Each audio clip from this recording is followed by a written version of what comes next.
Rise and shine. Hello guys, एक छोटी सी spoken English exercise में आपका स्वागत है। इस एक्सरसाइज की 3 बातें जो मुझे सबसे अच्छी लगती हैं। सबसे पहली बात यह है कि इसके लिए आपको किसी स्पोकन इंग्लिश पार्टनर की जरूरत नहीं पड़ती। दूसरी बात, ये बहुत सिंपल है। और तीसरी बात, ये एक बहुत छोटे समय में आपकी स्पोकन इंग्लिश जो स्किल है उसमें एक ड्रास्टिक चेंज लेकर आती है।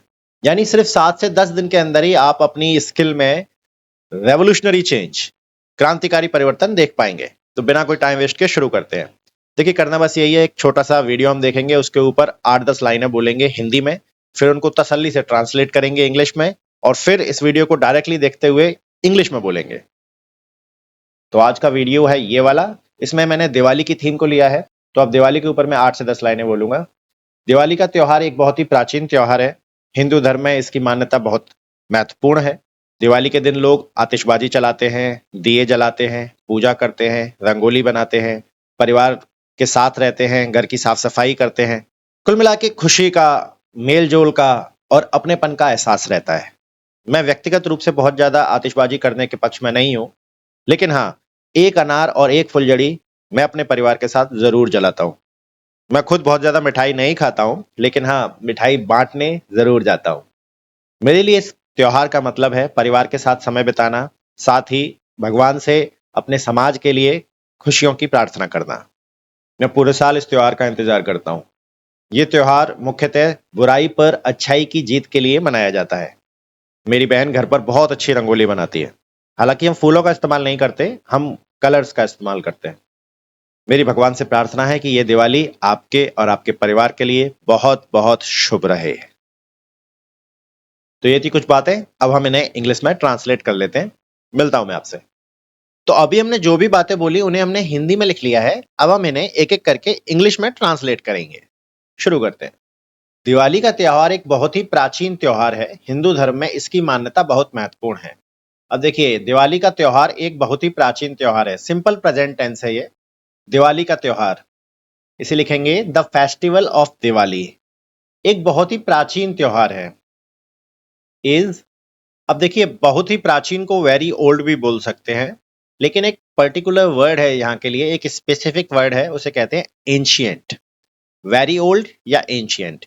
वेरी एंशियंट एक सही वर्ड नहीं है, क्योंकि एंशियंट अपने आप में ही बहुत पुराना होता है, तो उसके आगे वेरी लगाने का कोई लॉजिक नहीं है। ठीक है ना?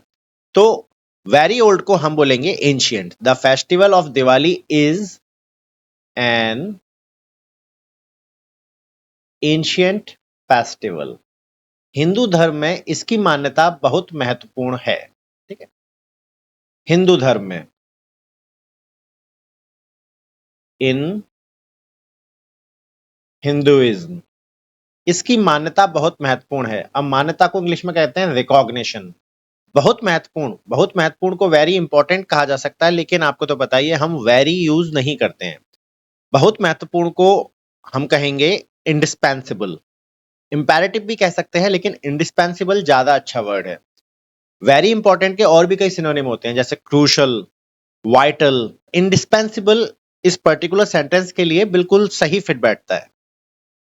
तो सेंटेंस होगा, इन हिंदुइज्म, इसे ऐसे भी कहा जा सकता है, in Hinduism it has indispensable recognition. सबका अर्थ यही होगा, हिंदू धर्म में इसकी मान्यता बहुत महत्वपूर्ण है, इस पर्व की मान्यता। दिवाली के दिन लोग आतिशबाजी चलाते हैं। आतिशबाजी चलाने को कहते हैं light the fire crackers.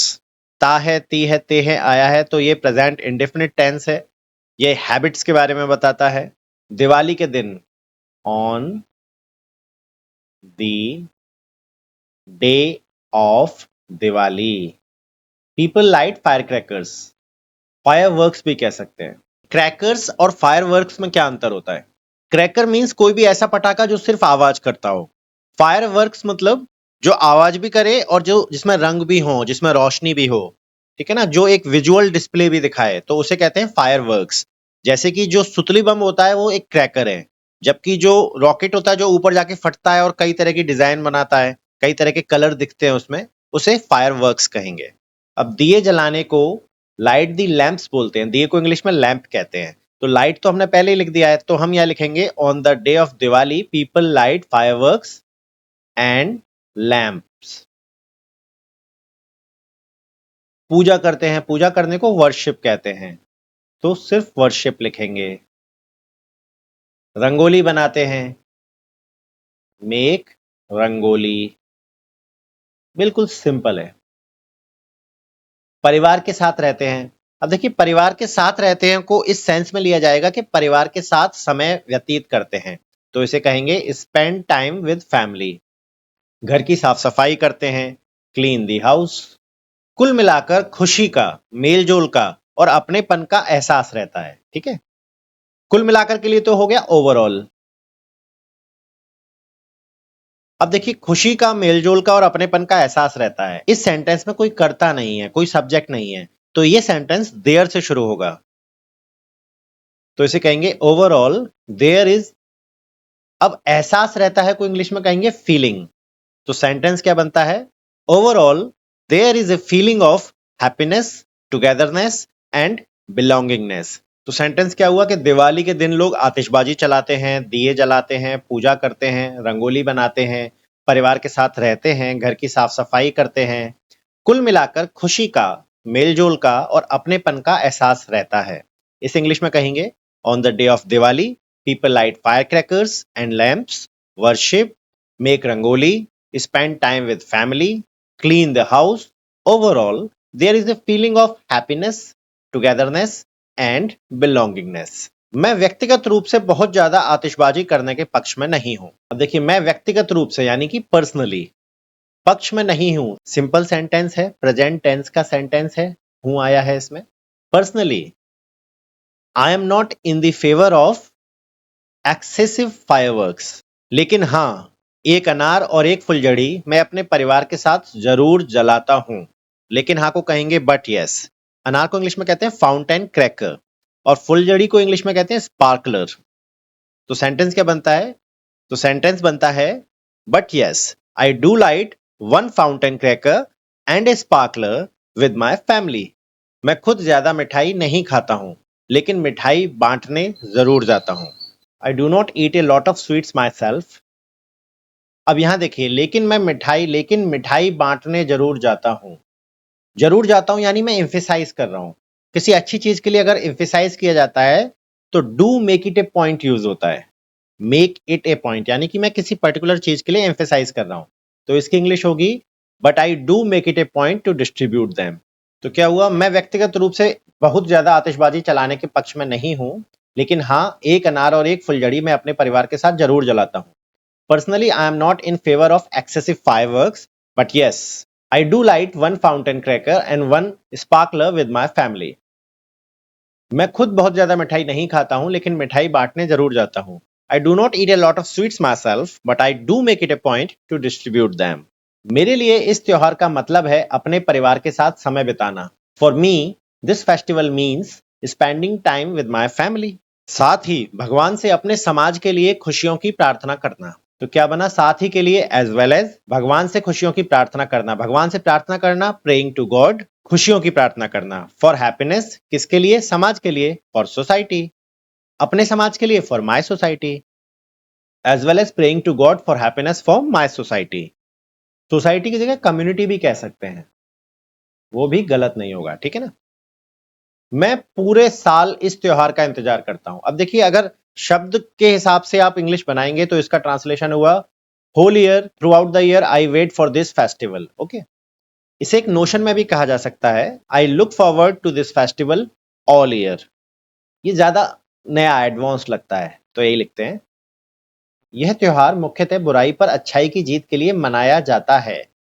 This festival is primarily celebrated to mark the victory of good over evil. मेरी बहन घर पर बहुत अच्छी रंगोली बनाती है। अब देखिए प्रेजेंट इंडेफिनिट टेंस है, सिंपल ताहे तीहे तेहे आया है, आदतों की बात हो रही है। बहुत अच्छी रंगोली बनाने को बोलते हैं मेक दी रंगोली। बहुत अच्छी के लिए वैसे तो वेरी गुड कहा जा सकता है, लेकिन वेरी गुड की जगह अगर आप ब्यूटीफुल यूज करेंगे, मैग्निफिसेंट यूज करेंगे, वंडरफुल यूज करेंगे तो ज्यादा अच्छा लगेगा। हम ब्यूटीफुल यूज करते हैं इधर, ठीक है। मेरी बहन घर पर बहुत अच्छी रंगोली बनाती है। My sister makes beautiful rangoli at home. हालांकि हम फूलों का इस्तेमाल नहीं करते, although we don't use flowers, हम कलर्स का इस्तेमाल करते हैं। We use colours instead. Colours के लिए COLOR भी सही है और COLOUR भी सही है, दोनों ही स्पेलिंग कलर्स के लिए सही होती हैं, ठीक है। मेरी भगवान से प्रार्थना है कि यह दिवाली आपके और आपके परिवार के लिए बहुत बहुत शुभ रहे। मेरी भगवान से प्रार्थना है, I pray to God. This is my prayer to the God भी कह सकते हैं, but I pray to God भी बिल्कुल सही रहेगा। I pray to God, may this Diwali be truly auspicious for you and your family. शुभ होने को ऑस्पिशियस बोलते हैं, ऑस्पिशियस। इसके साथ ही ये हमारा पैराग्राफ पूरी तरह से ट्रांसलेट हो गया है। अब हम इसे डायरेक्टली बोलते हैं। The festival of Diwali is an ancient festival. In Hinduism, it has an indispensable recognition. On the day of Diwali, people light firecrackers and lamps, worship, make rangoli, spend time with family, clean the house, and overall, there is a feeling of happiness, togetherness, and belongingness. Personally, I am not in favor of excessive fireworks, but yes, I do light a sparkler and a fountain cracker with my family. I don't eat a lot of sweets myself, but I do make it a point to distribute them. For me, this festival means spending time with my family as well as praying to God for happiness for my society. I look forward to this festival all year. It is primarily celebrated to mark the victory of good over evil. My sister makes beautiful rangoli at home. Although we don't use flowers, we use colors instead. I pray to God, may this Diwali be truly auspicious for you and your family. तो ये था आज का video. इससे पहले का video आपको देखना है तो ये मैंने लिंक दिया है, यहाँ पर जाकर आप देख सकते हैं। ये भी एक बढ़िया वीडियो है। तब तक के लिए keep learning, keep practising, keep growing, take really good care of yourself. See you soon, bye bye.